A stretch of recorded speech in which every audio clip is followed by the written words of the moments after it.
Hello, welcome to the Knife Yak channel. Today I'm going to do a little comparison between two identical knives, except that one of them is serrated and the other is plain edged.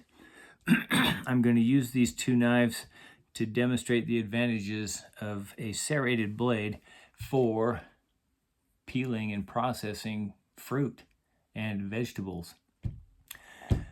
The knives I'm going to use for this demonstration are two Spyderco Delicas. These are older version Delicas that I bought back in the late 1990s. They have,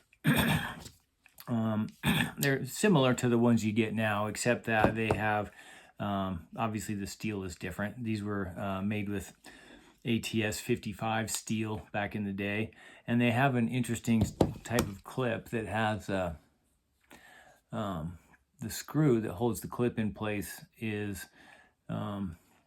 you can tighten it or loosen it using a nickel instead of a screwdriver. And so yeah, anyway, also these knives in comparison to the newer versions do not have embedded steel liners, so they're lighter in weight. Anyway, let's go ahead and get started with this demonstration.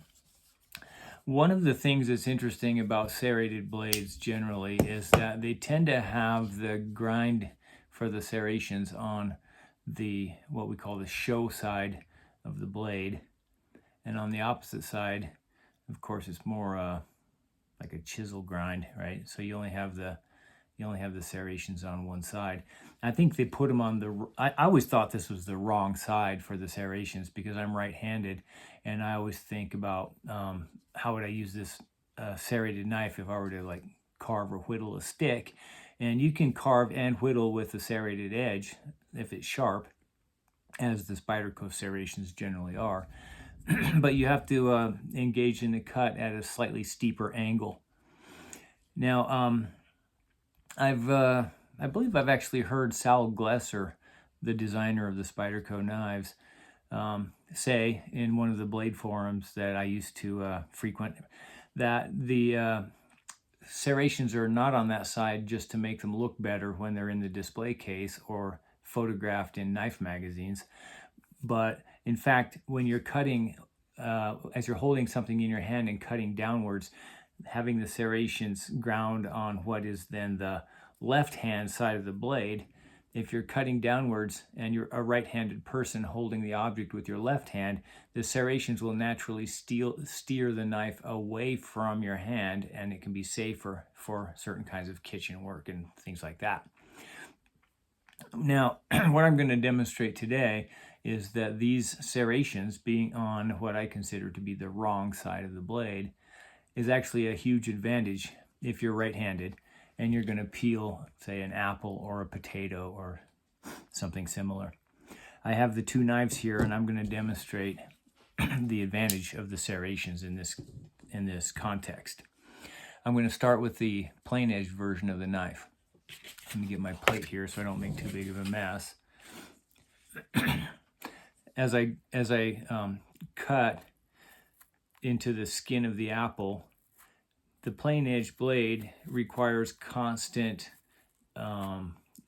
monitoring, because as you start to get under the peeling, the blade sometimes comes out of the cut, and it's very difficult to keep it oriented so that it will in fact get just under the skin. I want to save as much of the fruit as possible and cut just as thin as I can to get a very thin peel. And you can do this. It works actually pretty well with the plain edge blade. With the serrated blade, interestingly, because the serrations are on the I'll call it the up side of the blade as I'm cutting towards me, the direction of that grind will actually cause the knife to steer around the apple, keeping it in close contact just underneath the skin of the apple.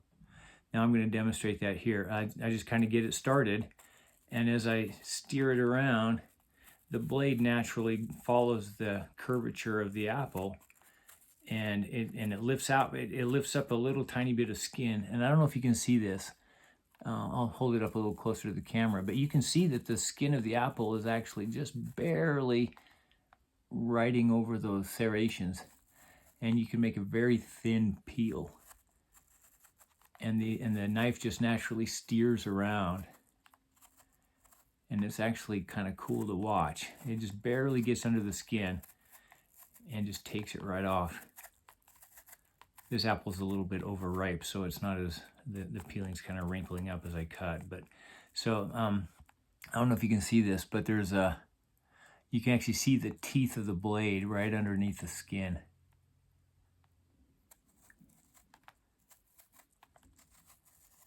And it doesn't take very much effort to just keep that thing going around in a circle there. Can you see that? How the teeth are just kind of getting right underneath the peeling.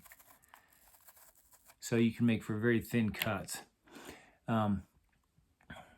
Anyway, I'm going to just do this a little quick, and you'll see that it's not hard to do. And I can go around pretty quick. You can see that kind of lifting up right there. That's kind of cool. And I'm going to go around a few times and finish peeling this apple. I don't want to take too long. And again, you can do this just fine with a plain edge blade, but it's easier with the serrations. And I have to confess, I don't carry a serrated blade on my person, hardly ever. I haven't for years. And I generally find for most things, I find the plain edge blade to be better for most things. But there are a few situations in life where the serrations actually kind of work better than the plain edge, and this is one of them.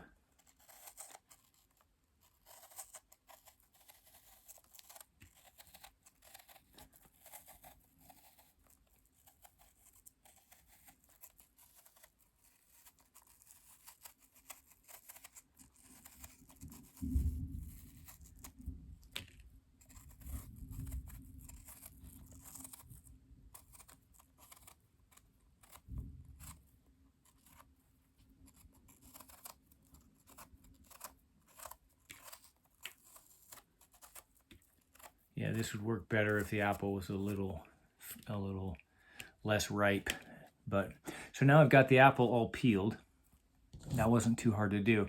Now, as I'm slicing the apple, if I were to use the plain edge blade, I can just slice downward on the core of the apple, or just to the side of the core of the apple, and it'll go more or less straight as I just kind of, I hold the apple between my thumb and my fingers on the ends, and I just cut downwards, making sure that my fingers are not in the path of the edge as it comes through, and I just kind of wiggle the apple, and I'm actually moving the apple upwards slightly rather than holding the knife, rather than pushing the knife downwards.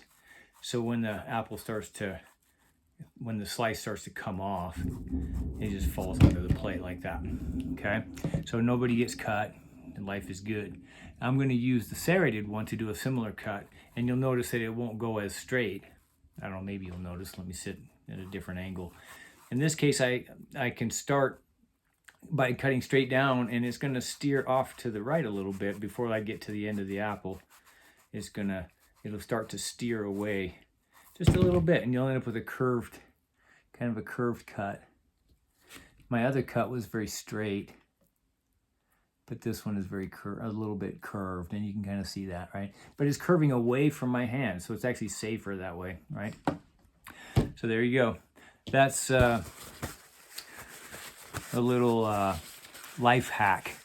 Or no, that's a little knife hack. Oh wait, it's a yak hack. Thanks for tuning in. Saying thanks for tuning in. It must be bedtime.